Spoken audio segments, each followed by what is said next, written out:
वसुदेवसुतं देवं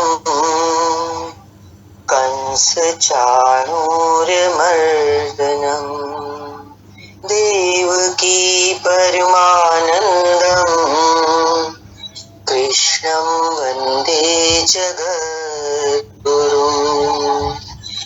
कृष्णं वन्दे जगद्गुरुम्। ओम। श्रीमद् भगवद गीता 10वां अध्याय श्लोक नंबर 28 पर विचार चल रहा था। बोला कि एक स्थिति से दूसरी स्थिति साधक की जो बनती है, तो भगवान बता रहे हैं कि इस प्रकार वृत्तियों का परिवर्तन होता है और वो परिवर्तित स्वरूप मैं हूं। हर कदम पर भगवान हमारे कर्ता भाव, अहंता भाव को ले रहे हैं। उसी को दूर करने का ज्ञान चल रहा है कि किस तरह से हम गीता का अध्ययन कर रहे हैं। तो हमारा मकसद क्या है, क्या जानना हमारा मकसद है कि जो कुछ होता है वो प्रभु से होता है, प्रभु की कृपा से होता है। कोई भी हमारे स्वरूप में कोई परिवर्तन आता है तो वो परिवर्तित स्वरूप भगवान कह रहे हैं वो मैं हूं। मनुष्य जीव जो है वो जल्दी में अपने में गर्व कर लेता है, अहंकार कर लेता है कि मैंने इतना ये सब किया तो ये मेरे अंदर चेंज आया, उसकी खुशी लेने लगता है। उससे सावधान होना है हमारे को, नहीं तो हमारी आगे प्रगति नहीं हो पाई। आगे भगवान ने बोला, विभूतियां चल रही हैं भगवान की, सर्पों में मैं वासुकी हूं। आज श्लोक नंबर 29 से लेंगे। अनंतश्चास्मि नागानां वरुणो यादसामहम् पितॄणामर्यमा चास्मि यमः संयमतामहम्। नागों में मैं अनंत अर्थात शेषनाग हूं। वैसे ये कोई सर्प नहीं है। गीता की समकालीन पुस्तक श्रीमद् भागवत में इसके रूप की चर्चा है कि इस पृथ्वी से 30,000 योजन की दूरी पर परमात्मा की वैष्णवी शक्ति है, जिसके सिर पर यह पृथ्वी सरसों के दाने की तरह बहार रहित टिकी हुई है। उस युग में योजन का पैमाना चाहे जो रहा हो, फिर भी यह पर्याप्त दूर है।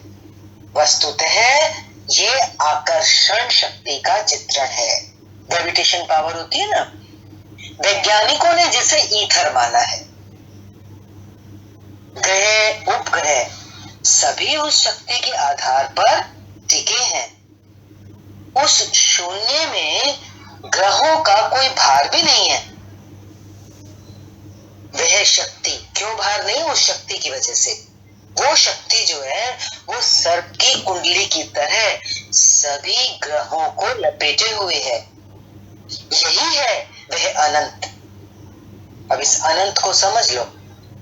शेषनाग की जो ऊपर बात है वो अनंत क्या है, वो अनंत शक्ति है जो सभी ग्रहों को, वो कुंडलिनी शक्ति अपने में लपेटे हुए है, जिससे पृथ्वी धारण की जाती है। श्री कृष्ण कहते हैं ऐसी ईश्वरीय शक्ति मैं हूं। जलचरों में उनका अधिपति वरुण हूं और पितरों में अर्यमा हूं। अहिंसा, सत्य, अस्त्य कहते ना, चोरी ना करने को, ब्रह्मचर्य और अपरिग्रह। अपरिग्रह संग्रह ना करना, इकट्ठा ना करना, उसको अपरिग्रह कहते हैं। ये 5 यम है। ये 5 वो साधन है जो एक साधक के जीवन में उसको आगे बढ़ाते हैं। इनके पालन में आने वाले विकारों को काटना अरह, आरी को बोलते ना, अरह है।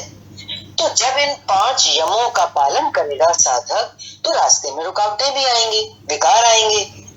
उन विकारों को काटना है। काटने को क्या बोला, अरह।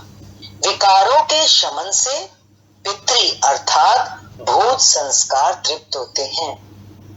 जैसे जैसे हमारे विकार शमन होते जाते हैं तो हमारे भूत संस्कार, जो पुराने संस्कार हैं, वो खत्म होते हैं, मीन्स हमारे को निवृत्ति प्रदान कर देते हैं। जैसे पितृ शब्द भी यहाँ पे आया ना, तो जैसे कहते हैं ना, पितृ जो है वो तृप्त होते हैं तो वो हमें आशीर्वाद देते हैं। तो किस चीज का आशीर्वाद देते हैं? वो हमको बुराइयों से, हमारे कष्टों दुखों से हमें निवृत्त करते हैं। तो बोला कि पितृ अर्थात भूत संस्कार तृप्त होते हैं, निवृत्ति प्रदान करते हैं। शासन करने वालों में मैं यमराज हूँ, अर्थात उपरयुक्त यमों का नियामक हूँ। यमराज, यम का राज। तो 5 यम कौन से आए थे? उन यमों का राज, वो वाला यमराज ना समझ लेना हम, जो हमने सुना हुआ है। 5 यम अभी आए थे, अहिंसा, सत्य, अस्तेय, ब्रह्मचर्य और अपरिग्रह। इन शासन करने वालों में मैं यमराज हूँ, अर्थात उपरयुक्त यमों का नियामक हूँ। उन यमों को संचालित करने वाला मैं ही हूँ। भगवान का कहने का तात्पर्य ये है। प्रलयश्चास्मि दैत्यानां कालः कलयतामहं मृगाणां च मृगेन्द्रोऽहं वैनतेयश्च पक्षिणाम्। मैं दैत्यों में प्रहलाद हूँ। प्रहलाद का मीनिंग दिया है पर जमा आह्लाद, पर के लिए आह्लाद, पर के लिए आह्लाद। प्रेम ही प्रहलाद है। जब हम किसी से प्रेम करते हैं तो उसी से तो वास्तविक प्रसन्नता होती है, आह्लाद होता है। प्रेम ही प्रहलाद है। आसुरी संपद में रहते हुए ईश्वर के लिए आकर्षण विकलता आरंभ होती है। प्रहलाद दैत्य परिवार में था ना, दैत्य कुल में पैदा हुआ था, लेकिन था भगवान का भक्त।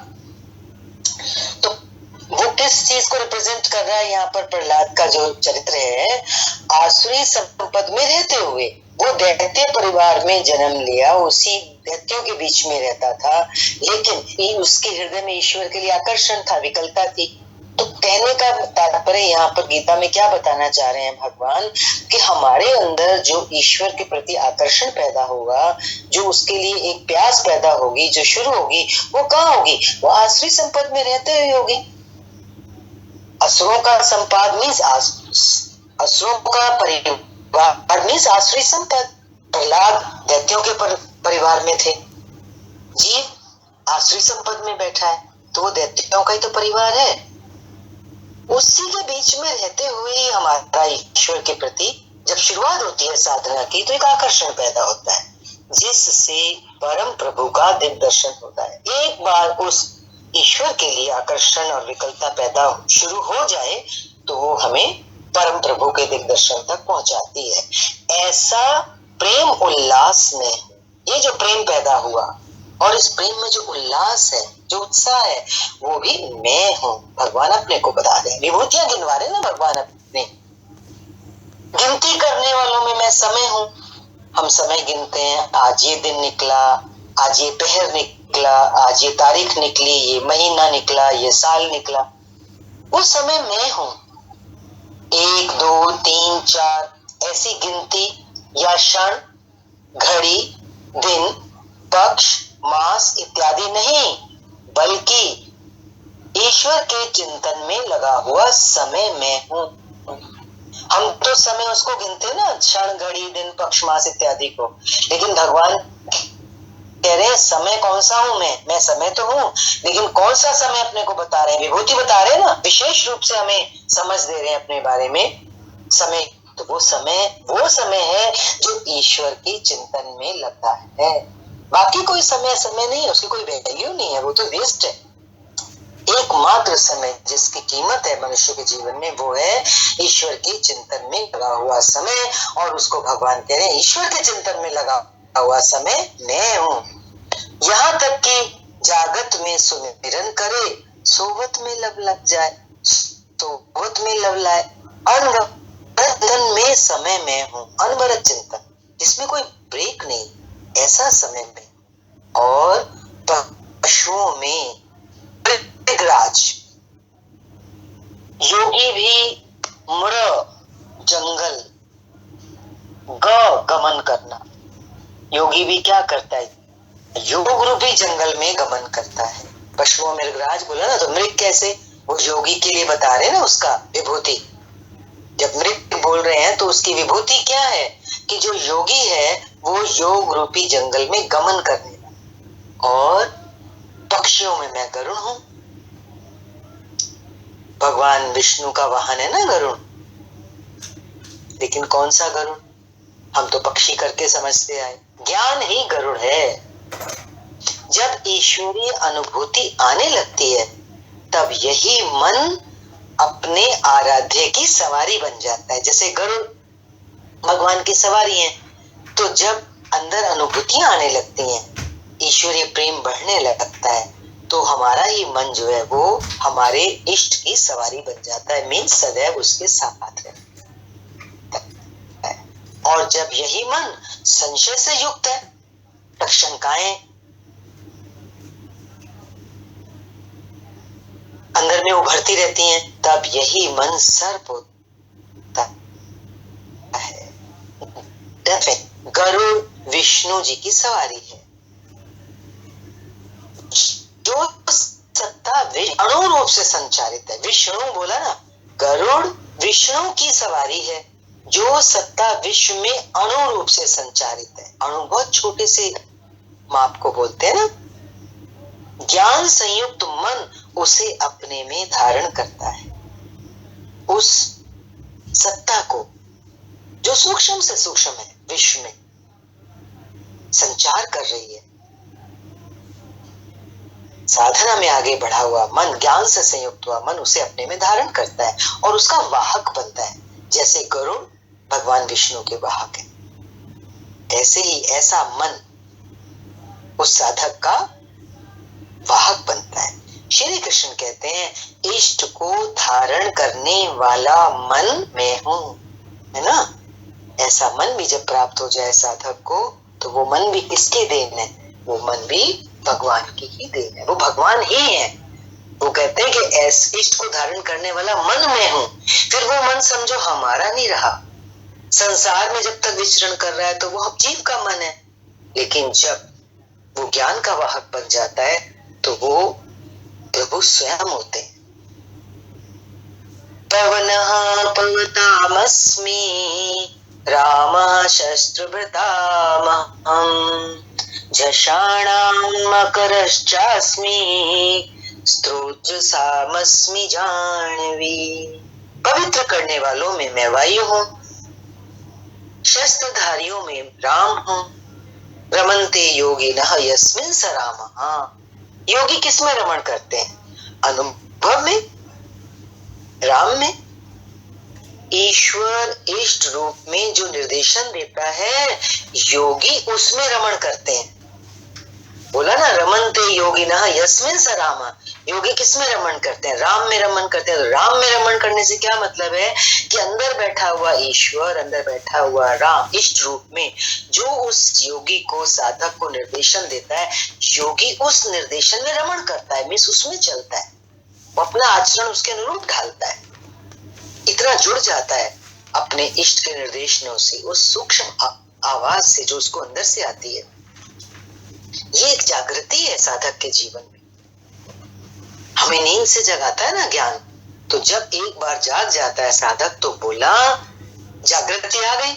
इस जागृति का नाम राम है और वह जागृति में हूं। देखो हर विभूति के लिए बाद में भगवान क्या बोल रहे हैं, वो मैं हूं, वो मैं हूं। किस लिए, ताकि हमें कहीं भी अहंकार ना आ जाए। वो जागृति में हूं। मछलियों में मगर, बड़े में बड़ा, जल का जो मछलियों में सबसे बड़ा जो रूप होता है वो मगरमच्छ होता है। और सभी नदियों में सबसे पूजनीय पवित्र नदी गंगा है, तो बोला भगवान ने नदियों में मैं गंगा हूं। सर्गाणामादिरन्तश्च मध्यम चैवाहमर्जुन अध्यात्म विद्या विद्यानां वादः प्रवदतामहम्। हे अर्जुन, सृष्टियों का आदि अंत और मध्य में ही हूँ। विद्याओं में अध्यात्म विद्या में हूँ। अध्यात्म विद्या हमारे स्वयं के स्वरूप की विद्या, आत्मा की विद्या, वो भी मैं हूँ। जो आत्मा का आधिपत्य दिला दे वो विद्या में आत्मा पर हमारा स्वराज करा दे, ऐसी विद्या वो मैं हूं। संसार में अधिकांश प्राणी माया के आधिपत्य में, इस माया के आधिपत्य से निकाल करके आत्मा का आधिपत्य दिला देना, ये कौन है? वैसी विद्या भगवान कह रहे हैं वो मैं हूं।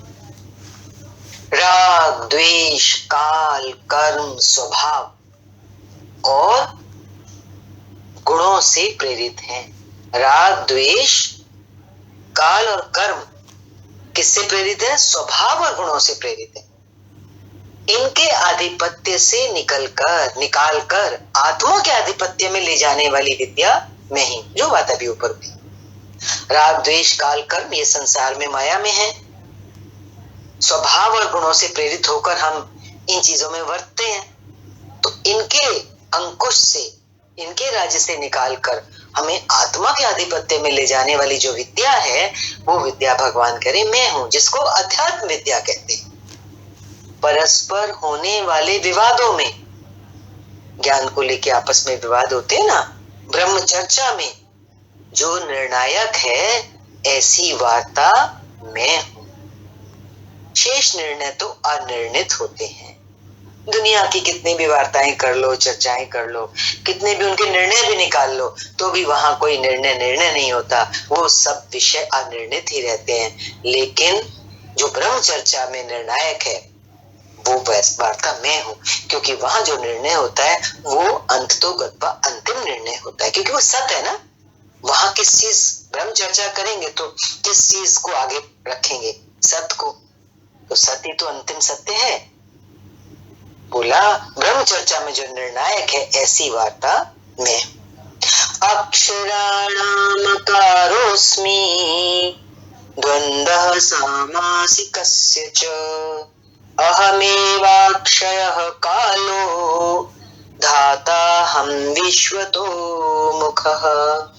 मैं अक्षरों में अकार, ओंकार तथा समासों में द्वंद नामक समास, इसको एक्सप्लेन कर रहे हैं।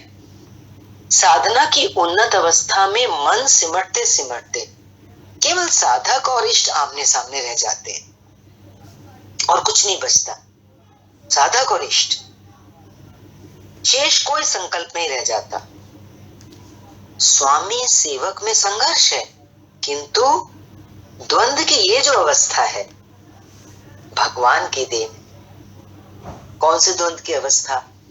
साधक और इष्ट जब आमने सामने रह जाते हैं, उससे पहले साधना में जब उन्नति करता है साधक, तो धीरे धीरे उसका मन सिमटता चला जाता है। तो एक संघर्ष की अवस्था होती है ना, तो उसमें से निकल करके परमात्मा तक पहुंचना, उस अवस्था को भी भगवान क्या बता रहे हैं? वो भगवान की देन है। अक्षय काल में हूं। काल सदैव परिवर्तनशील है, किंतु वो समय जो अक्षय, जिसका क्षय नहीं होता, जो अजर है, अमर है, परमात्मा में प्रवेश दिलाता है, वो अवस्था मैं हूं। विराट स्वरूप अर्थात सर्वत्र व्याप्त। विराट का क्या मतलब होता है? जो सब जगह हो, जगमोर हो, सभी दिशाओं में हो, यानी कि विराट स्वरूप अर्थात सर्वत्र व्याप्त, सबको धारण पोषण करने वाला भी मैं ही हूं। मृत्यु सर्वहरश्चाहम् उद्भवश्च भविष्यताम् कीर्तिः श्रीर्वाक्च नारीणां स्मृतिर्मेधा धृतिः क्षमा। मैं सबका नाश करने वाला मृत्यु और आगे होने वालों की उत्पत्ति का कारण हूं। स्त्रियों में मैं यश, शक्ति, वाक्पटुता, बोलने की कौशलता, स्मृति, मेधा, तीव्र बुद्धि अर्थात बुद्धि, धैर्य और क्षमा। मैं बोला ना, स्त्रियों में मैं यश, शक्ति, ये सब जो गुण गिनवाए, ये स्त्रैण गुण है। ऐसा नहीं कि खाली स्त्रियों में होते हैं, ये स्त्रीलिंग से इनको जोड़ा है। तो क्या बोला? मैं सबका नाश करने वाला मृत्यु और आगे होने वालों की उत्पत्ति का कारण हूँ। स्त्रियों में मैं यश, शक्ति, वाक पटुता, स्मृति, मेधा अर्थात बुद्धि, धैर्य और क्षमा हूँ। योगेश्वर श्री कृष्ण के अनुसार पुरुषो लोके क्षरक्षाक्षर एव च। पुरुष दो ही प्रकार के होते हैं, क्षर और अक्षर। संपूर्ण भूत आदिकों की उत्पत्ति और विनाश वाले ये शरीर क्षर पुरुष है। ये नर मादा पुरुष अथवा स्त्री कुछ भी कहलाएं, श्री कृष्ण के शब्दों में पुरुष ही है। दूसरा अक्षर है पुरुष, जो कूटस्थ चित्त के स्थिर काल में देखने में आता है। कूटस्थ चित्त, जब चित्त बिल्कुल ठहर जाता है तभी दिग्दर्शन होता है ना भगवान का। तो उस समय जिस तत्व के दर्शन होते हैं, जो इस चित्त की स्थिरता स्थिर काल में देखने में आता है, वो दूसरा पुरुष है। वो पुरुष कौन सा है? अक्षर, जिसका शर नहीं होता।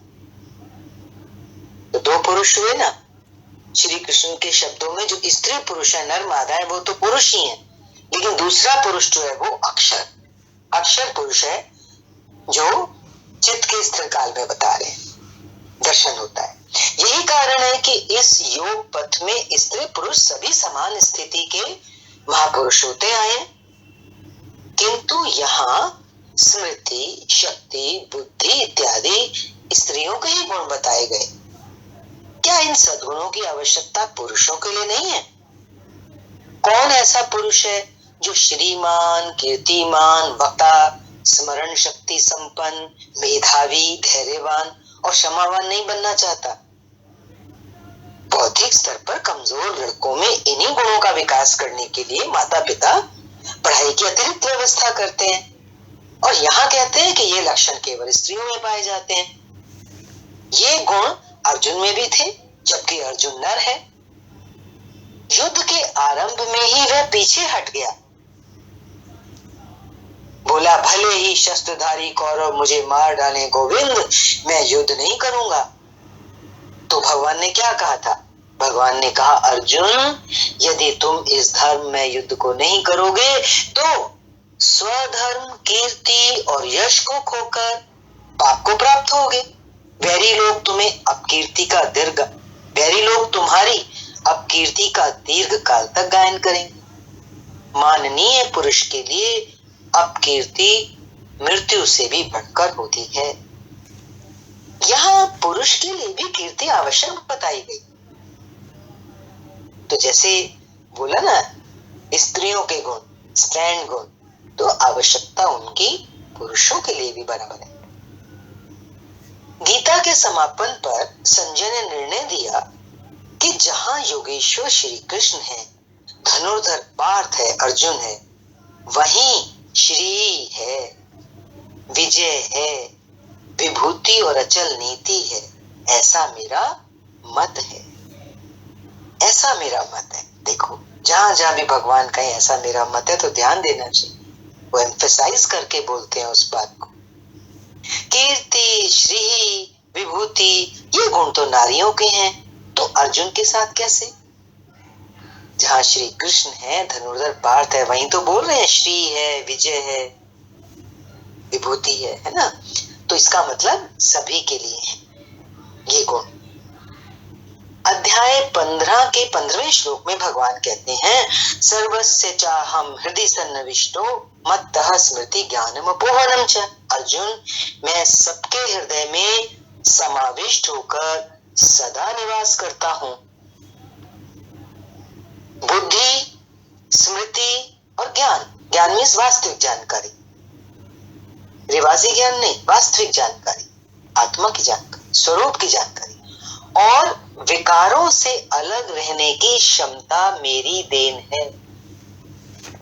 बुद्धि, स्मृति, ज्ञान और विकारों से अलग रहने की क्षमता मेरी देन है। वस्तुतः मानव की चित्त वृत्ति ही नारी है, चाहे स्त्री हो चाहे पुरुष हो। हमारे चित्त की जो वृत्ति है उसको कैसे रखा गया? उसको नारी बोला, चित्त वृत्ति नारी। शरीर तो वस्त्र मात्र है। स्त्री, पुरुष, नपुंसक इत्यादि शरीर की आकृतियां हैं, स्वरूप की नहीं, आत्मा की नहीं। शरीर के अंतराल में, भीतर में चित्त वृत्ति प्रकृति की ओर स्वमेव प्रभामान है। चित्त वृत्तियां जो हैं वो हमारी प्रकृति की ओर तो कुदरती बहती हैं। इन वृत्तियों में ईश्वरीय भाव, स्मृति, मेधा, धैर्य, क्षमा इत्यादि गुण भगवान से ही प्रसारित होते हैं। इन गुणों द्वारा मानव लोक में समृद्धि और परम श्रेय के पथ को प्रशस्त करता है। तो इन गुणों की जरूरत सभी को है। इन गुणों को धारण करना स्त्रीलिंग पुल्लिंग सबके लिए उपयोगी है, जो मुझसे होते हैं, है ना। ये सारे गुण किससे हो रहे हैं? भगवान कह रहे हैं मुझसे होते हैं। बृहत् साम तथा सामनाम गायत्री छंदसामहम मासानाम मार्गशीर्षोऽहं ऋतूनाम कुसुमाकरः। गायन करने योग्य श्रुतियों में मैं बृहत् साम अर्थात बृहत् से संयुक्त समत्व दिलाने वाला गायन हूँ। अर्थात क्या मतलब है इसका? ऐसी जागृति में हूँ। श्रुतियों में जो ज्ञान हमें मिलता है, जिससे हम आत्म जागृति प्राप्त करते हैं, वो ज्ञान में हूँ, वो जागृति में हूँ। छंदों में गायत्री छंद में हूँ। ओम भूर्भुवः स्वः। गायत्री कोई ऐसा मंत्र नहीं है जिसे पढ़ने से मुक्ति मिलती हो, वरन एक समर्पणात्मक छंद है। 3 बार विचलित होने के पश्चात ऋषि विश्वामित्र ने अपने को इष्ट के प्रति समर्पित करते हुए कहा था। उन्होंने प्रार्थना की थी भगवान के प्रति अपने को समर्पण करने के लिए। तब विश्वामित्र जी ने इस मंत्र को बोला था, ओम भूर्भुवः स्वः तत्सवितुर्वरेण्यं भर्गो देवस्य धीमहि धियो यो नः प्रचोदयात्। अर्थात भूः भुवः और स्वः, तीनों लोकों में तत्व रूप से व्याप्त हे देव, आप ही वरेण्य हैं, आप ही वर्ण के योग्य हैं, पाने योग्य हैं। हमें ऐसी बुद्धि दें, ऐसी प्रेरणा करें कि हम लक्ष्य को प्राप्त कर लें। ये मात्र एक प्रार्थना है। साधक अपनी बुद्धि से यथार्थ निर्णय नहीं ले पाता कि वो कब सही है और कब गलत। उसकी ये समर्पित प्रार्थना भी मैं हूं, जिससे निश्चित कल्याण है, क्योंकि वो मेरे आश्रित हो गया है। जब इस छंद को, मंत्र को बोलेंगे तो हम प्रभु के समर्पित हो गए। तो उसमें क्या छुपा हुआ है? हमारा निश्चित कल्याण, ऐसा बताया। मासों में शीर्षस्थ सबसे बड़ा महीना कौन सा माना जाता है? महा का। मासों में शीर्षस्थ मार्ग में हूं, और जिसमें सदैव बहार हो ऐसी ऋतु, हृदय की ऐसी अवस्था भी मैं ही हूं, जिसमें हमेशा आह्लाद हो, आनंद हो, ऐसा अंतःकरण। इसमें बहार बोला ना, तो वो बहार कब होती है, वो अवस्था कब होती है? जब साधक अपनी मंजिल को प्राप्त कर लेता है, मार्ग तय कर लेता है, तो वो ऋतु जैसे वसंत ऋतु होती है।